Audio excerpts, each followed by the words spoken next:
ရာခတ်သိမ်းပျော်ရွှင်ပါစေလူခတ်သိမ်းအကုန်စန္ဒရီအလုံးပြေဆုံးမျောလင်းချက်များနဲ့ထပ်တူနေထိုင်ရှင်သန်နိုင်ဖို့အကျဉ်းနာစိတ်မြတ်တာတူလွမ်းချုံနေစေတနာအပြည့်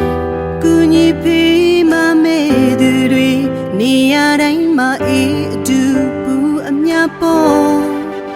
မြမပြည်မှာဆန်းရည်စပါးများပေါ်ပါစေ